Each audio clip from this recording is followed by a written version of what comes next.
En direct de Chicago, la radio de la communauté, nous sommes au journal en direct du studio central pour inviter M. John Benit Nzaba. John Benit Nzaba, qui n'est pas inconnu de nos auditeurs et téléspectateurs. John Benit Nzaba est le président des Assises du Congo depuis la France. Alors, bonsoir John Benit Nzaba. Bonsoir, M. Louis. Merci beaucoup.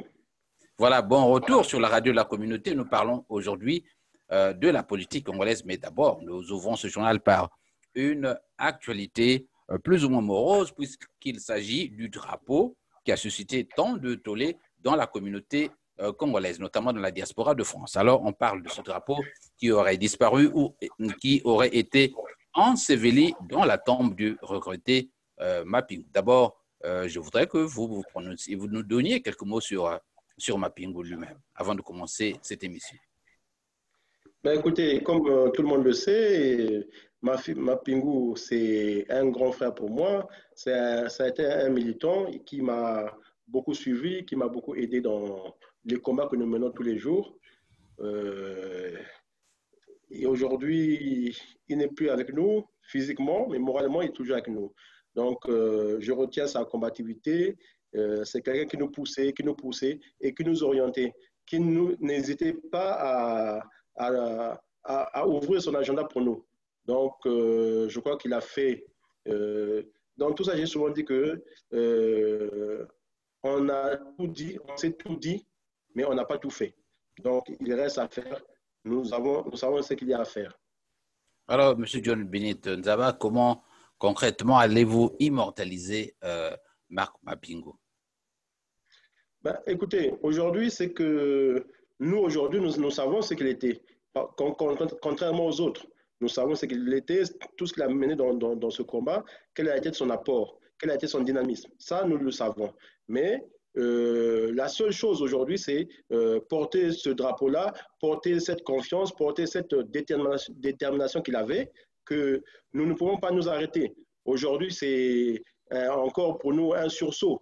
Donc, nous ne devons pas nous arrêter, nous devons continuer et persévérer. Je crois que pendant mon arrivée aux assises, il a mis un certain poids et a ouvert certains agendas dont aujourd'hui on peut s'en servir. Donc, c'est déjà ça. C'est la continuité, c'est se dire qu'il a été là, mais il a fait tout ce qu'il pouvait pour nous. Ça, je peux le dire. Hein, il a fait tout ce qu'il pouvait pour nous. Il est parti et son âme repose en paix.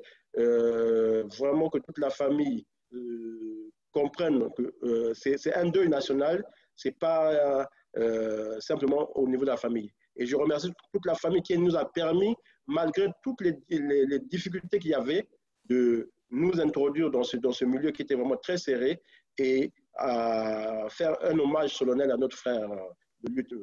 Alors, j'ai appris, John, que vous avez été nommé comme représentant de la diaspora dans la commission des obsèques. C'était un privilège pour vous d'avoir été nommé, hein?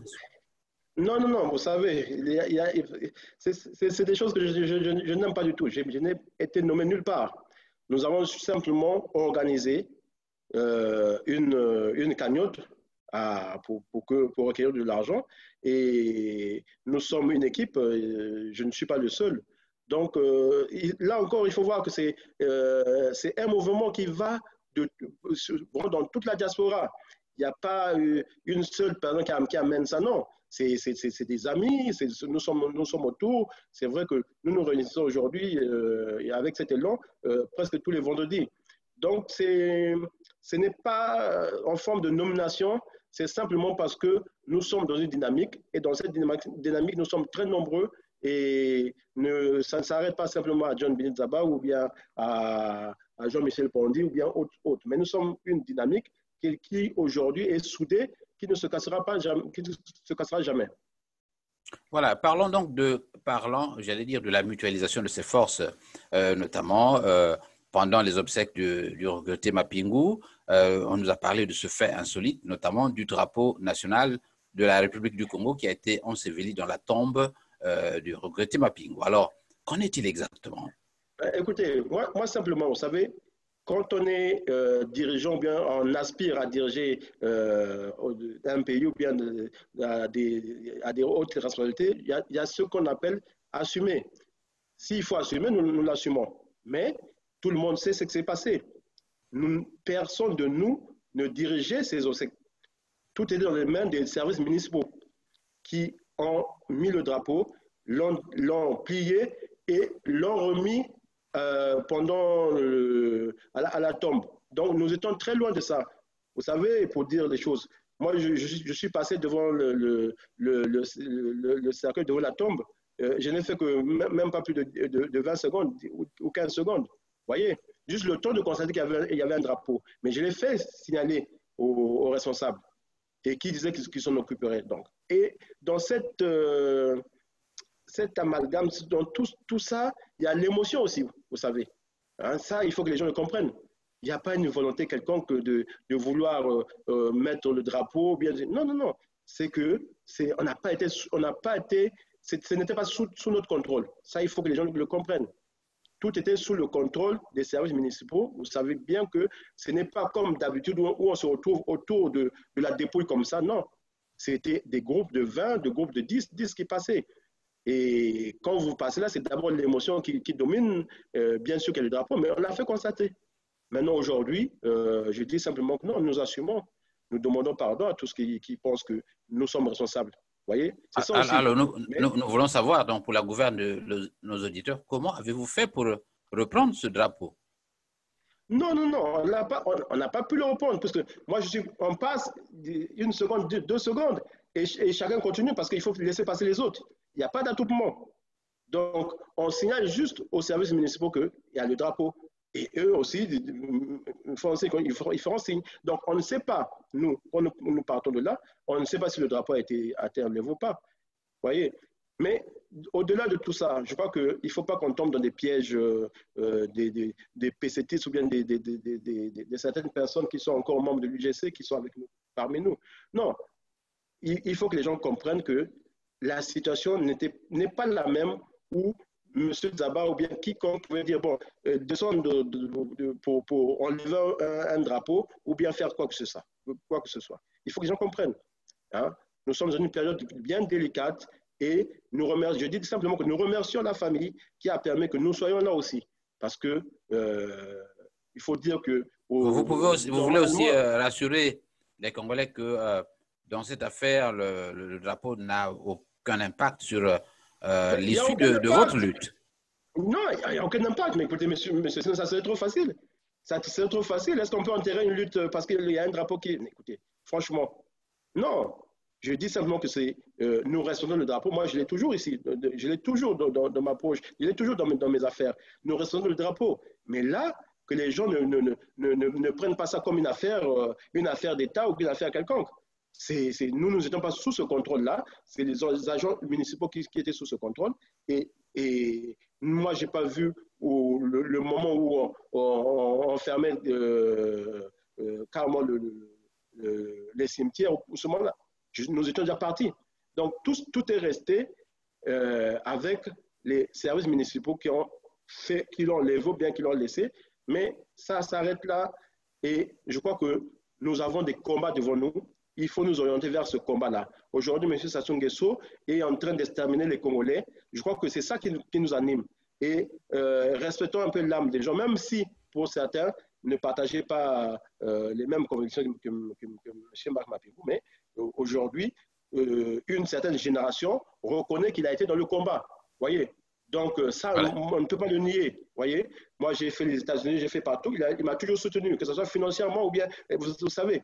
Donc, dans tout ce que nous faisons, il a toujours été là, même si parfois il ne se faisait pas voir. Et ça, tous les jeunes vous le diront. Donc, il faut que les gens comprennent pourquoi il y a cette émotion-là, pourquoi il y a cet élan de solidarité. C'est seulement parce que c'est un homme qui était entier, qui avait ses vérités, qui connaissait ses limites. Voyez. La suite de ce journal en direct du studio central avec Dean Lewis, invité de ce journal, monsieur John Bénit Nzaba, président des Assises du Congo. Avec John Bénit, nous faisons le tour de quelques aspects de l'actualité nationale et peut-être internationale. Alors, John, le fait brûlant cette semaine, c'est la déclaration ou les propos dévastateur, pour ainsi dire, de M. Samuel Nsangou, qui a déclaré sur Aristide Mobébissi que certains même membres de votre assise du Congo étaient impliqués dans une affaire de corruption ou de collusion, aurais-je pu dire, avec le pouvoir de Brazzaville. Alors, fait dans lequel vous vous êtes particulièrement cité, on dit que vous vous étiez rendu chez Maître Bourdon dans le but de retirer la plainte déposée par M. Samuel Nsangou afin d'en faire quelque chose. Qu'en savez-vous exactement? Non, mais c'est pas ce qu'il a déclaré. Il a déclaré que nous sommes arrivés à un certain nombre, on était plus de 5, et derrière lui, comme dit Maître C'est justement Bourdon, cela. Après lui, il y a un groupe qui est passé. Nous, il y en a qui sont passés. Bon, vous savez, ça, moi, je le lui avais reproché. Mais avant tout, j'aimerais quand même vous dire que M. Nsangou, je l'accompagne depuis le début. Vous voyez, hein, je suis avec lui à fond. Et il sait à quel niveau nous sommes. Nous avons commencé à aller chez Maître Bourdon, nous étions que 2. Et ce jour-là, on se retrouve, on est 3, on est 5. Vous savez, après, il y a ce qui se passe là. Hein? Et aussi, il ne faut pas aussi parfois qu'on tombe dans des pièges bêtes. Qu'est-ce qui dit que ce que Maître Bourdon a dit, c'était vrai? Hein? Parce qu'à la suite de ça, il faut le dire aussi, nous étions obligés de retirer la plainte avec M. Nsangou, où M. Nsangou a retiré la plainte, parce qu'on lui demandait d'enlever un mot dans la plainte. Parce que lui, il avait cité M. Hollande et que l'avocat ne voulait pas que le nom apparaisse. On a dit non, on ne peut pas arrêter, ce sont les faits. S'il y a eu des morts, s'il y a eu des attentes, c'est la déclaration de Hollande. Donc, bref, pour ça, non, c'est un fait important. C'est-à-dire que l'avocat ne voulait pas, a refusé de prendre cette plainte pour la simple raison qu'il avait le nom du chef de l'État qui avait été cité. Il nous demandait d'enlever, il demandait à M. Nsangou de l'enlever. Et moi, j'ai dit à M. Nsangou, comme lui, j'ai dit d'ailleurs, non, on ne peut pas. Et M. Nsangou aujourd'hui sait où nous nous orientons pour cette plainte. Voyez. Et c'est à fond que je suis avec lui. Donc, dans ces affaires-là, je l'ai toujours dit, il faut qu'il soit un peu discret, qu'il ne mette pas beaucoup de gens. Parce que vous savez, aujourd'hui, dans ce que nous faisons, il y a beaucoup de gens qui ont intérêt à ce que c'est toute la chose récupérée et amenée ailleurs. Mais vous ne me voyez pas, moi, aller vers ça, souvent de la plainte vous voyez. Donc, ce n'est pas dans mon esprit. Mais je crois que l'environnement dans lequel nous étions ce jour-là pouvait entraîner cela. Mais là, alors John, il y a un point sur lequel je voudrais que tu fasses un éclaircissement. Voulez-vous me dire qu'il y a eu 2 groupes qui sont allés retirer la plainte auprès de Maître Bourdon, ou bien c'est celle-là que vous aviez retirée et dont il parlait? Écoutez, non, il faut être clair. Il faut être clair. Moi, je ne peux pas dire que derrière nous, je ne peux pas confirmer que derrière nous, il y a quelqu'un qui est passé pour retirer la plainte, comme le dit Maître Bourdon. Vous voyez? Et pour le dire, puisque à la suite de ça, Maître Bourdon aussi refuse d'introduire la plainte parce qu'il nous demandait obligatoirement de retirer le nom de François Hollande. Vous voyez? Oui. Donc, ce que j'ai conseillé à M. Nsangou, et par la suite, vous savez ce qui s'est passé, Maître Bourdon a remis la plainte à M. Nsangou, donc ça n'a plus continué. Donc, est-ce que nous pouvons dire que les dires de Maître Bourdon, qu'il y a eu des gens qui sont passés derrière pour récupérer, est-ce que c'est vrai? Est-ce que ce n'était pas pour nous mettre dans une confusion aussi? Ça aussi, il faut quand même avoir une certaine intelligence et puis avoir du recul. Hein? Vous savez. Donc aujourd'hui, ce n'est pas simplement facile aujourd'hui qu'on va quelque part et puis bon, M. Nzaba se déplace encore, revenir là, mais c'est trop facile. Partout on passe, il y a des caméras. Et puis on est quand même sérieux. On est quand même sérieux. Donc je dis simplement qu'il faut faire attention. Moi, je crois qu'il y a quelque chose là parce que derrière ça, ou après ça, monsieur Maître Bourdon ne s'est plus occupé de cette plainte-là. Vous voyez? Ça, c'est des choses claires. Et ensuite, donc, la plainte a été retirée puisque nous avons refusé que le nom soit retiré. Donc, il a remis la plainte à notre frère Nsangou. Donc, aujourd'hui, Après ça, avec M. Nsangou, nous avons continué. Nous avons continué jusqu'aujourd'hui. Nous continuons à chercher des voies et des moyens pour... Mais John, alors qu'est-ce qui l'aurait amené à commencer à faire des déclarations, à mettre dans la rue des faits sensibles donc, qui font partie même du dossier ce n'est pas une frustration de sa part qu'il aurait décidé finalement d'aller dans la rue? Il faut le comprendre aussi. Non, il faut le comprendre. Nous sommes dans des milieux où, à un moment donné, on ne peut plus faire confiance à quelqu'un. Voyez? Parce que lui l'a subi. Plus le dossier dure, plus lui est en danger. Il faut qu'on comprenne ça aussi. Hein? Plus ça dure, plus il est en danger. Aujourd'hui, les gens pensent qu'on est là simplement pour... Mais on prend des risques. Hein? On prend des risques quand on tient des dossiers comme ça, quand on s'occupe des dossiers comme ça, on prend des risques. Donc, lui, aujourd'hui, c'est quelqu'un qui se dit que peut-être qu'après tout ça, quelque chose va lui arriver, mais qu'il dise au moins ce qui s'est passé. Vous savez, nous avons été tous dessus de ce qui s'est passé avec Maître Koukou. Hein? Est-ce que je voudrais avoir votre version sur les rapports que vous aviez avec Maître Koukou sur ce dossier. Je voulais que vous... Non, moi, je ne peux pas parler de ce que je ne sais pas. Moi, je n'ai jamais eu de contact avec Maître Koukou. Moi, simplement, j'ai souvent participé pour déposer plainte, pour l'instruction, pour ceci ou pour cela. Mais ça, c'est bien après les démêlés avec Maître Koukou. Donc, moi, je ne suis pas là de ce côté. Ce qu'il vous a dit, c'est ce qu'il nous a toujours dit. Donc, je ne suis pas, je n'ai jamais été en contact avec Maître Koukou. Mais je le comprends aujourd'hui parce que c'est quelqu'un qui prend des risques et les gens ne comprennent pas. Aujourd'hui, il a un dossier qui peut faire tomber M. Sassou Nguesso. Vraiment le faire tomber comme il se doit. Et lui seul sait que ce dossier-là, s'il traverse les mers, M. Sassou Nguesso est fini.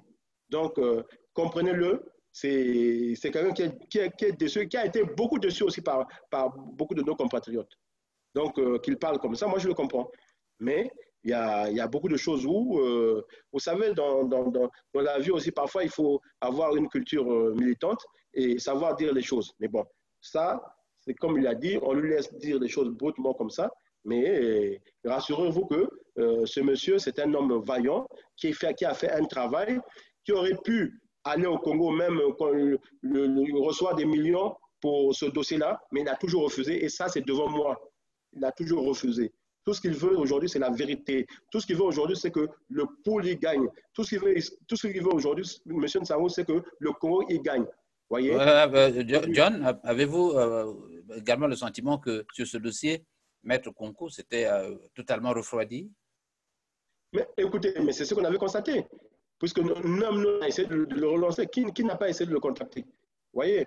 Donc, à un moment donné, on est déçu parce qu'on s'est dit, mais pourquoi on ferait ça? Voyez? Aujourd'hui, même s'il a reçu de l'argent de M. Sassou Nguesso, ce n'est pas l'argent de M. Sassou Nguesso, c'est l'argent du Congo. Il peut revenir et remettre le dossier. Bon, écoutez, faites ça, mais c'est fini. Qu'est-ce qu'il a gagné là? Il a un poste de ministre, il a quoi? Et c'est sûr même que voyons... On a dit qu'il a eu la bagatelle d'1 million de... Vous savez, moi, je connais M. Sassou Nguesso. M. Sassou Nguesso ne peut pas vous enrichir comme ça, ne peut pas vous donner 1 milliard, ou bien c'est faux. Voyez, monsieur, il vous envoie une petite somme après et il fonctionne comme ça. C'est pour ça qu'il n'arrive pas à ses fins. Voyez, donc monsieur Nkunku s'est fait berner. Je suis certain. Sinon, aujourd'hui, vous entendrez qu'il aura acheté telle maison ou il vivrait de telle... Il s'est fait berner, je suis conscient. Et que les gens comprennent que tous ceux qui vont vers Sassou se font berner. Parce que Sassou n'est pas prêt à enrichir les Congolais qui viennent soit pour lui dire la vérité, soit pour vendre. Ça, il n'est pas prêt à ça. Alors, John, nous apprenons également que Maître Koukou garde par devers lui la clé USB. Mais ça, c'est la mauvaise foi. Ça, c'est la mauvaise foi. Peut-être avec des dossiers compromettants aussi dans cette clé qui pourrait ternir votre... Mais la clé, c'est ce que je vous dis simplement. Il a dû l'échanger contre une monnaie. Mais je vous dis que le retour, moi, je suis certain qu'il n'a pas reçu ce qu'il attendait. Et ça, c'est de M. Sassou Nguesso et de son clan. Je sais qu'ils sont comme ça. Voyez? Donc, il faut qu'on apprenne à mener une lutte saine. Hein, parce que tous vendre certains ou bien entraîner d'autres dans des situations comme ça, ce n'est pas normal. Nous sommes des enfants du Congo et aujourd'hui le Congo va mal, les enfants du Congo vont mal, nous avons le devoir aujourd'hui de nous battre, jusqu'à ce que même si c'est au prix de notre vie, de nous battre pour que ces démons qui dévorent le Congo aujourd'hui puissent partir demain afin que nous puissions avoir un climat sain, un Congo d'avenir. Alors, pour terminer sur cette affaire, je l'ai vu donc pendant cette interview avec Maître Senda. Alors, vous pensez que c'est la nouvelle direction désormais, c'est Maître Senda qui a en charge ce dossier? Ben, écoutez, moi, je le souhaite vivement. Je le souhaite vivement. Mais je dis aux Congolais que ce dossier ne va pas s'arrêter à M. Nsangou. Ce dossier aujourd'hui est dans les mains des Congolais qui sont déterminés à finir avec la dictature de M. Sassou Nguesso. Que les gens le comprennent bien. Rien n'est perdu. Et M. Nsangou aujourd'hui parle, c'est normal, c'est un homme, il a été dessus. Et moi, je suis témoin de toutes ces déceptions. Voyez? Donc, aujourd'hui, nous travaillons pour que ce dossier-là, s'il faut que ça traverse les mers, il faut que ça aille quelque part, ça ira pour que la vérité jaillisse. Parce qu'on nous parle de 300 et quelques assassinats du pitch, mais il y en a bien plus. Voyez, non? Il y en a bien plus. Et derrière ça, les commanditaires, beaucoup ont été aussi assassinés. Voyez?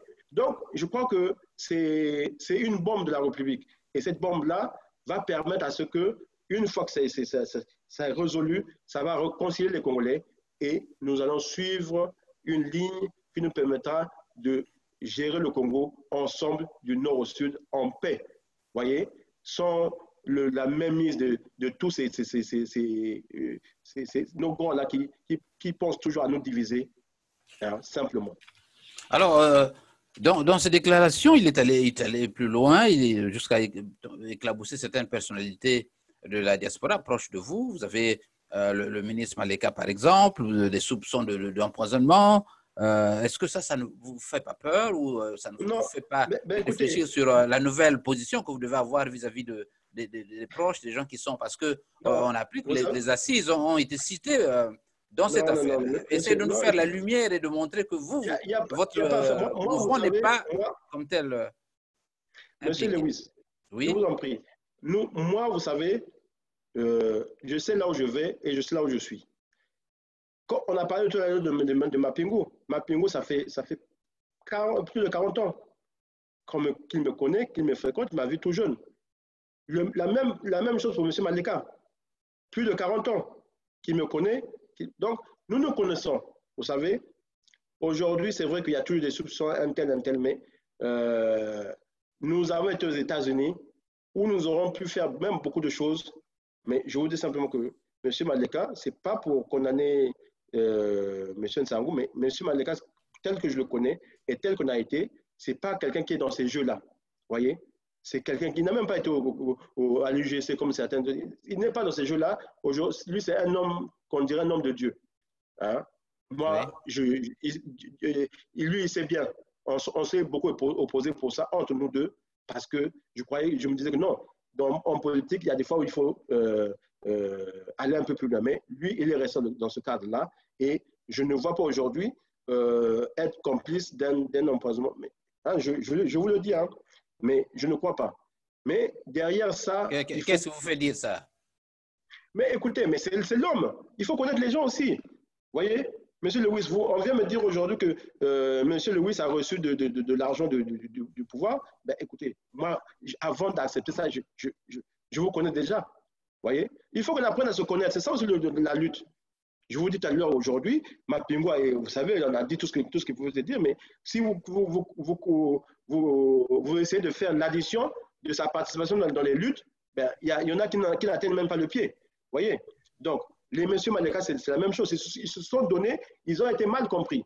Maintenant, dire aujourd'hui qu'il y avait… Mais écoutez, monsieur Maleka, aujourd'hui, je vous le dis, il n'a même pas de retraite. Alors que certains ministres, hein, anciens ministres, ont des retraites. Vous voyez?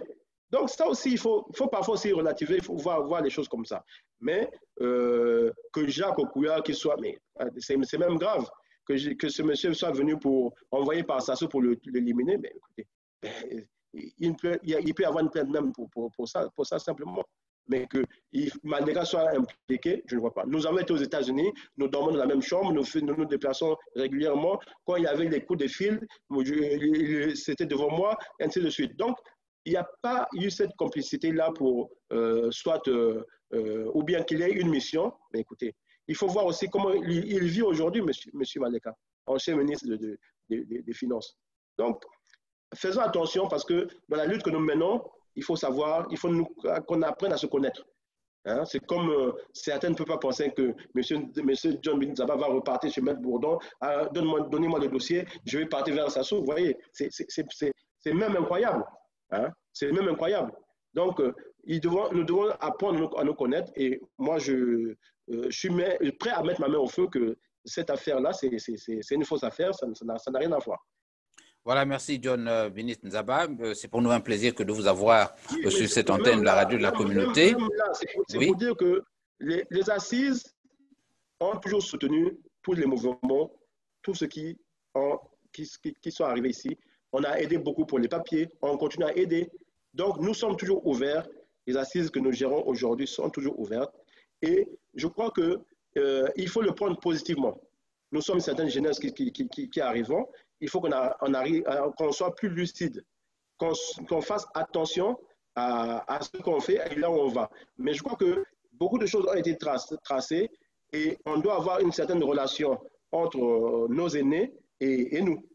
Mais qu'on ne soit pas sur des jugés tribalistes ou bien ceci. Non, je crois que le Congo de demain, c'est ce Congo-là où tout le monde va se retrouver. C'est un Congo économique, où les gens vont parler économique, où les gens vont parler affaires. C'est ce Congo-là que nous voulons. Ce n'est pas un Congo où il y aura simplement des milliers de fonctionnaires. Nous ne sommes pas là. Nous ne serons pas là. Voilà, zoom sur Brazzaville avec une autre actualité, c'est la brutalité, la violence des forces de l'ordre. Violence, Nzaba, vous le savez autant que moi, on en parle ici aux USA, on en parle en France, on s'en plaint, mais les contextes parfois ne sont pas du tout les mêmes. Alors nous allons mettre l'accent sur la violence policière au Congo-Brazzaville relativement au port du masque. Il y avait eu donc une circulaire, un arrêté pris par le ministre là-bas en charge de ce département pour faire respecter le port du masque. Mais on a vu que les policiers commençaient déjà à en abuser, à brutaliser les gens dans la rue, à faire des intrusions dans les chantiers, dans les maisons, même pendant les repas. C'est la désolation totale. Alors, est-ce que vous, au niveau des assises, dans vos stratégies, vos réunions, avez-vous pris une déclaration pour commencer à condamner cela? Ben, écoutez, ce qui arrive aujourd'hui, nous l'avons condamné dès le début, parce que nous savions où M. Sassou Nguesso a mené les Congolais. Ce n'est pas la première fois. Aujourd'hui, simplement parce que nous sommes plus présents au Congo, donc tous ressortent aujourd'hui. Mais ces actions existent depuis longtemps et nous avons toujours dénoncé. Il n'y a pas de police au Congo, on parle de la police, il n'y a pas de police. Aujourd'hui, une personne met une tenue de la police et se croit policier et même ne respecte même pas de loi, même son chef, il n'y a pas de respect. Vous voyez? Donc, moi, je crois que M. Sassou Nguesso est dans une logique, je l'avais dit, de traumatiser les Congolais. Vous voyez? Parce qu'il sait qu'il va partir. Il le sait, il est conscient. Aujourd'hui, il déploie l'armée qu'on fait passer pour la police dans tout le pays, alors que c'est l'armée qui est c'est son armée à lui qui est dans la rue. Ce n'est pas des policiers. Et ça, on le sait. Vous voyez? Donc, je crois que le travail que nous allons faire aujourd'hui, c'est nous allons continuer à le dénoncer aujourd'hui. Vous voyez, tout ce qui se passe, c'est à la minute qui suit, tout le monde est au courant. Nous faisons ce travail-là pour continuer toujours à exposer ce pouvoir-là. Et je vous le dis, c'est un pouvoir qui est partant. Hein? Il peut faire tout ce qu'il veut. Le jour où ça sera décidé, c'est parti. Et ça ne viendra pas de là il croit. Hein? Aujourd'hui, avec tout ce qu'il a voulu faire dans le pool, il a suffi seulement d'un coup de téléphone. Il sait, lui, M. Sassou Nguesso, pourquoi il n'est pas allé plus loin. Vous voyez? Donc, on travaille et on le met au défi sur tous ces points-là. Parce que nous ne sommes plus cette génération avec laquelle il blaguait. on ne s'amuse pas avec M. Sassou Nguesso. Et on ne permet pas à ce que M. Sassou Nguesso s'amuse avec les Congolais. Voilà, ce n'est pas tout. Vous avez également dans le pool, j'entendais un membre de la diaspora la semaine dernière dire à un de mes invités, qui lui est de Brazzaville, que nous sommes mieux informés que vous. Je ne sais pas si ça fait sens pour vous. Est-ce que vous avez déjà compris pourquoi le gouvernement est en train d'amasser des troupes aussi bien congolaises qu'étrangères dans la région du Pool en ce moment? Mais écoutez, monsieur Lewis, moi je l'ai toujours dit, je l'ai toujours dénoncé. Monsieur Sassou Nguesso agit dans le pôle périodiquement. Vous voyez, non? C'est tous les 5 ans, tous les 7 ans. Et il ne laisse pas le pôle tranquille. Mais il ne faut pas qu'on se trompe. Parce que les gens pensent que c'est juste un problème du pôle. Non. C'est le problème du Congo. Il faut que les gens le comprennent. Et même certaines personnes du pôle. L'intrusion dans le pôle, les exactions qui se font dans le pôle, c'est le problème du Congo. Et ce problème-là, nous le prenons à bras le corps au niveau de l'Assise, au niveau des SACER et partout. Nous avons fait des voyages pour cela et je dis à certains que nous devons faire le nécessaire, continuer à informer, continuer à livrer M. Sassou Nguesso au vu de la communauté internationale. Parce que tout ce qu'il sait aujourd'hui, tout ce qu'il fait aujourd'hui peut se sait. Il a voulu monter un scénario où un certain monsieur devait jouer le rôle de rebelle, mais on a cassé totalement. On a cassé totalement. Vous voyez? Donc aujourd'hui, il fait ce qu'il veut, mais le peuple du Poul est calme et aujourd'hui, on attend simplement que M. Sassou Nguesso écarte tous ses militaires et rentre chez lui. Mais s'il ne le fait pas, nous le ferons. Et il rentrera. Parce qu'on ne peut pas continuer comme ça. Ce n'est pas tous les 5 ans, tous les 10 ans qu'on va faire payer comme ça une population. Et indirectement, et les gens pensent que c'est quand le poule est touché, il n'y a que le poule. Non. Il y a la Bouenza, c'est tout le Congo. Il faut que les gens le comprennent. Donc on arrête de dire à tout moment que non, c'est un problème du pôle. Non, c'est notre problème à nous et nous devons résoudre ce problème-là. Pour résoudre ce problème-là, il faut faire partie de M. Sassou Nguesso. C'est simple. Est-ce que concrètement, John, dans votre groupe, est-ce qu'il y a des personnalités qui font quand même quelques actions en direction de ce pouvoir pour peut-être de négocier, de faire quelque chose, ou bien ça se limite simplement au discours? Mais non, mais écoutez, mais négocier avec qui? Vous voyez? Déjà, simplement, nous savons par... C'est-à-dire des démarches souterraines de parents, par exemple des assises qui pourraient appeler X ou Y. Déjà, simplement, il faut connaître le problème. Monsieur Sassou Nguesso c'est pas lui, c'est la France. Le jour où la France décide, M. Sassou Nguesso s'en va. Vous voyez? Donc, pour nous, M. Sassou Nguesso ne peut rien faire. Même s'il a cette volonté de négocier avec nous, c'est pour qu'il se fasse canarder simplement. Vous voyez? Mais nous sommes en train de faire ce travail pour amener à la France, comme aujourd'hui, nous savons que petit à petit, un grand nombre aujourd'hui pense que nous avons raison. Donc, on continue à faire ce travail-là pour se dire que non, ce pays-là, vous allez le perdre. Hein, la France va perdre ce pays. Donc, nous devons, s'ils ne font pas attention, ça sera grave. Mais les Congolais s'en sortiront. Les Congolais s'en sortiront. Je dis bien, les Congolais ne vont pas mourir avec M. Sassou Nguesso. Il faut que la France le comprenne et que Sassou le comprenne. La fin de Sassou, ça ne sera pas la fin du Congo. Voyez? Donc, ceux qui soutiennent M. Sassou Nguesso, ceux qui donnent des moyens à M. Sassou Nguesso vont comprendre à un certain moment qu'ils ne peuvent plus. Et c'est ce travail que nous faisons tous les jours.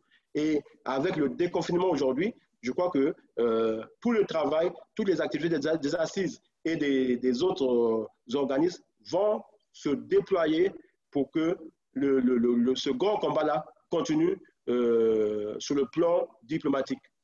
Voilà. Donc,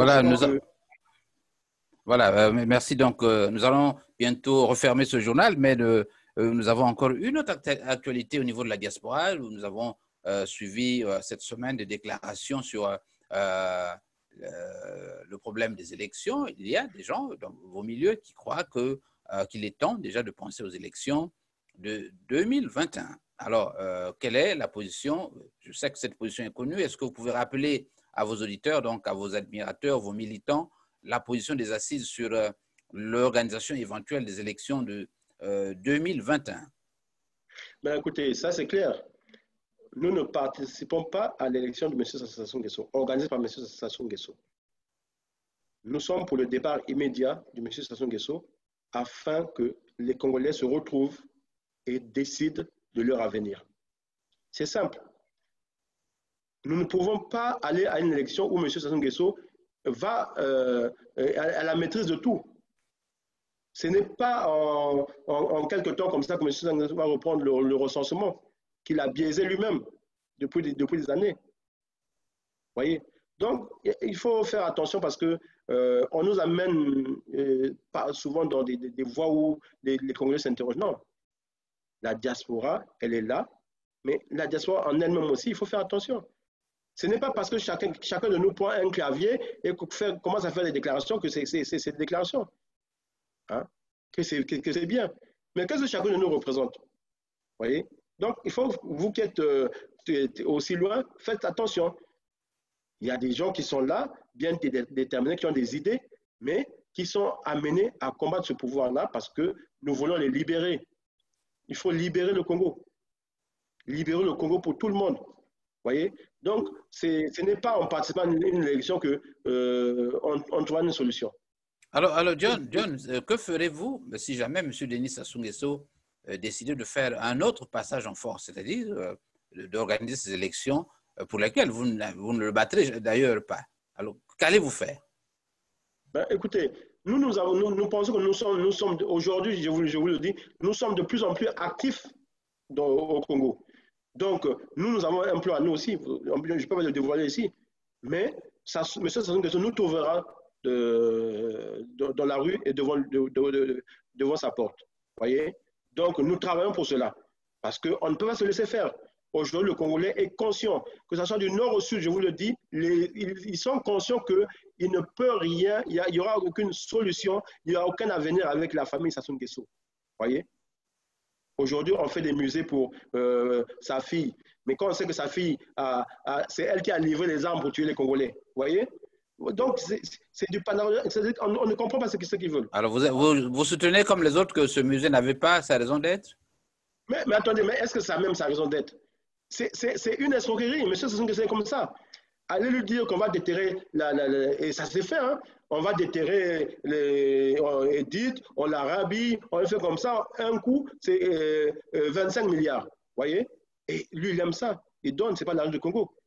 Donc, tout ce que vous voulez faire sur Edith, vous aurez de l'argent. Vous voyez? Donc, aujourd'hui, un musée, vous voyez? John, j'ai cru entendre qu'il répondait que c'était une affaire de famille. Pourquoi vous vous mêlez dans cette histoire? Mais qu'il laisse, qu'il n'en parle pas, c'est tout. Pourquoi les gens doivent aller visiter là-bas? Hein? Non, vous savez, les Congolais ne peuvent pas oublier ce qui s'est passé le 5 juin. Vous voyez? Quand vous voyez cet enfant-là qui allait à l'école, de 4 ans, qui se fait fusiller vers un pilat, on ne peut pas faire passer ça comme ça, simplement par le pouvoir. Donc, cette dame-là, paix à son âme, mais je vous dis simplement qu'elle n'a apporté que du malheur au Congo. Elle avait des milliards, elle n'a pas pu construire un hôpital au Congo, et M. Sassou Nguesso vient construire l'hôpital avec l'argent des Congolais, hein, 120 milliards, alors que ailleurs, nous avons des plus grands hôpitaux qui sont construits avec 55 milliards. Vous voyez, avec M. Sassou Nguesso, c'est toujours une escroquerie, et là, c'est la même chose qui se passe là avec ce musée-là. C'est vraiment, comme on dit, il est là juste pour salir l'âme de sa fille. Hein? Déjà que toutes les promesses qu'il avait tenues, alors les mains sur le cercueil, hein? Jusqu'à aujourd'hui, aucune promesse. Vous voyez? Est-ce qu'il aimait tant sa fille? Est-ce qu'il aime tant sa fille pour l'exposer comme ça? Je dis non. Donc, nous sommes dans une dynamique pour le faire partir parce que M. Sassou Nguesso n'a plus rien à faire et il n'a plus rien à démontrer. Nous nous préparons. S'il y a les élections, nous serons sur le terrain et on verra ce qui va se passer. C'est ça ce que nous disons. Avant de terminer, je voudrais que vous fassiez, vous appréciez vos collègues qui sont sur place à Brazza, notamment l'opposition sur place, et que vous appréciez également la diaspora. Je voudrais que vous le fassiez avec esprit critique.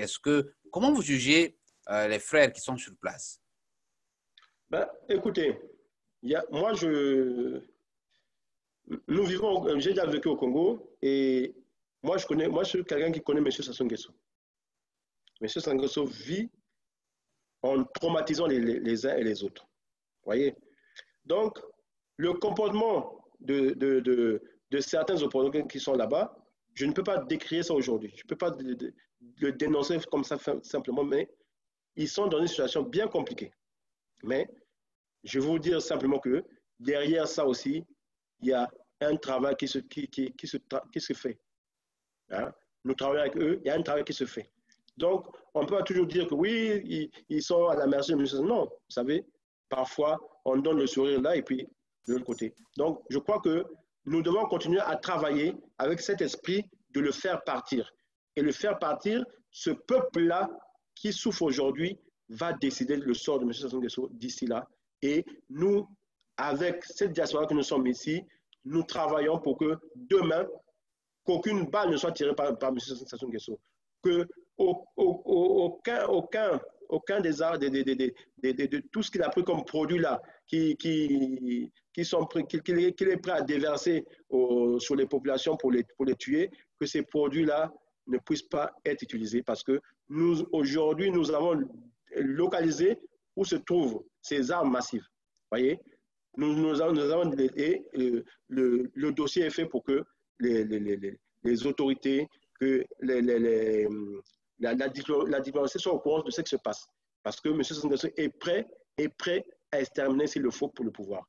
Mais nous ne le permettrons pas parce que nous allons le dénoncer et nous allons lui prouver que nous sommes capables de. Alors, pour terminer, quels sont les points faibles? Je voudrais que vous me parliez simplement des difficultés, les points faibles de la diaspora militante, notamment de France. Écoutez, non, les points faibles, c'est lesquels, monsieur Lewis? Aujourd'hui, comme je vous le dis, nous sommes ici, c'est une diaspora, les gens sont indépendants, chacun se lève sans l'avis de l'autre et vient parler, vient dire, et on suit. Hein? On décide de faire une journée morte comme ça, une personne vient. Bon, bref, simplement, c'est cette faiblesse-là. La deuxième faiblesse, c'est que beaucoup de gens ne sont pas militants. Vous voyez? Ils ne sont pas militants parce qu'ils n'ont pas mené ces luttes-là. Nous, on les mène depuis que nous sommes au primaire, depuis que nous. Vous voyez? Donc, ils sont déçus ou bien parfois ils sont lassés. Je crois que dans un combat, il faut continuer, il faut persévérer. Les échecs, tout ce qui nous arrive là, les décès de Mapingo, tout ce monde-là, ça doit nous fortifier. Ça doit faire à ce qu'on puisse aller de l'avant. Ça doit nous donner la force. Et c'est cette force-là que nous voulons. Nous voulons des actions. Nous voulons des actions. Aujourd'hui, c'est cette mutualisation-là, vous savez, nous nous connaissons en fait aussi. On sait qui est qui. Parce que le point fort, c'est le pays. Donc, quand nos éléments se retrouvent avec d'autres éléments, c'est ça le point fort. On sait au moins, M. Lewis, ah oui, M. Lewis est capable de. Vous voyez, on est à ce niveau-là parce que nous sommes dans la résistance. Et aujourd'hui, comme je vous dis, le point faible aujourd'hui, c'est que chacun de la diaspora peut se lever, insulter M. Sassou Nguesso, faire ceci, cela, et ça porte une confusion. C'est cette faiblesse-là que nous avons aujourd'hui. Mais je vous dis qu'il y a des gens dans la diaspora, nous nous connaissons, avec qui nous travaillons, avec qui nous faisons quoi, et il y a des résultats. Hein? Je vous dis simplement qu'aujourd'hui, si on peut concocter toutes les informations, les livrer comme ça veut dire qu'il y a un travail qui se fait. Et d'ici là, et avec tous ceux qui sont au pays là-bas, qui croient à l'arrivée de la démocratie, au développement du pays, je crois que la force aujourd'hui gagne les Congolais. Et tous les Congolais pensent aujourd'hui que demain, il y aura un demain meilleur sans M. Sassou Nguesso. Et nous devons y travailler, sans haine. Nous devons y travailler. Parce que c'est pour le Congo. Ce n'est pas pour M. Zama ou quoi. Non, c'est pour le Congo. Nous devons y travailler parce que nous avons tant de richesses. Et je l'ai toujours dit, ces crises qu'il y a aujourd'hui, mais vous savez, pour un bon gouvernement, en moins de 2 ans, 3 ans, nous réglons ces problèmes. Et le Congo repart sur les nouvelles bases. Hein? Nous avons à créer de l'économie, nous avons à créer les entrepreneurs. Il faut que les Congolais s'y mettent. Voyez? Donc, il y a tous ces projets-là qui sont là, que tous les Congolais connaissent. Et je crois que le moment donné il faut que ce monsieur et sa famille puissent nous libérer le Congo afin qu'on puisse faire ce qu'il faut pour le Congo. Et ça se fera parce que avoir le dynamisme qu'il y a aujourd'hui dans le pays, j'ai beaucoup d'espoir. Voilà, vous allez donc en quelques secondes trouver les mots qu'il faut pour vendre l'image de votre association, notamment les Assises du Congo, pour ceux qui vous découvrent aujourd'hui, qui n'ont jamais entendu parler des Assises du Congo, trouver les mots qu'il faut pour faire la promotion de votre association. Ben, écoutez, moi je le dis et je ne cesse de le dire. Les Assises du Congo, c'est un mouvement qui a été créé en 2014. Donc, je crois que nous avons fait beaucoup de choses. Ouais. Nous avons fait beaucoup de choses. Mais la seule chose, c'est que on n'a pas souvent revendiqué ce qui a été fait. Voyez? Mais nous avons fait beaucoup de choses. Et aujourd'hui, quand vous tapez sur n'importe quelle page, les Assises du Congo, ça reprend l'opposition à l'étranger. Donc, il y a eu M. Maleka qui était là. Ensuite, il y a eu Mawara. Aujourd'hui, je suis là. J'ai un mandat. Donc, nous continuons. Et aujourd'hui, je le dis de plus en plus que les jeunes, les Congolais doivent faire confiance à ce mouvement-là qui a des devoirs. Nous avons aujourd'hui dans nos tiroirs plein de projets. Nous avons aujourd'hui dans nos tiroirs la vie du Congo. Donc, on ne peut pas laisser ça comme ça. Simplement que les Congolais y croient. Nous soutenons souvent nos frères qui sont en difficulté. Nous soutenons souvent nos frères qui n'ont pas de papier parce qu'on les aide, parce que ce n'est pas facile. Vous voyez? Donc ça, c'est ce combat que nous menons pour les Congolais. Et je crois que s'ils viennent vers nous, ils auront des solutions. Et avec eux, on fera toujours plus. Nous voulons que chacun apporte. Parce que ce n'est pas simplement parce que M. Zaba a été élu. Non, nous ne pouvons rien faire sans vous. Donc, nous avons un programme que nous avons déballé il y a quelques mois. Aujourd'hui, avec le déconfinement, nous allons encore nous déployer un peu partout pour mettre en place ce programme. Aujourd'hui, nous avons un autre défi, c'est faire aussi que le général Mokoko puisse sortir de cette prison et le ministre au commissariat ainsi que d'autres. Nous devons faire le nécessaire pour qu'il n'y ait aucun prisonnier. Donc ça, c'est un devoir des assises. Et les assises prennent tous les problèmes. On ne laisse pas des problèmes à côté. Voyez, même si ça gêne certaines personnes, mais je crois que notre devoir, nous, c'est s'occuper de tous les Congolais, du nord au sud, de l'est à l'ouest. C'est notre devoir et personne ne va nous dérober, personne ne va nous détourner de ce chantier que nous avons aujourd'hui. Donc, c'est un message d'espoir. Venez, inscrivez-vous, prenez des cartes et participez. Aujourd'hui, la participation est même parfois, vous savez, chacun de nous apporte, mais parfois même, on n'est pas obligé de se faire voir, comme on a toujours fait au SACER. Donc, nous devons travailler.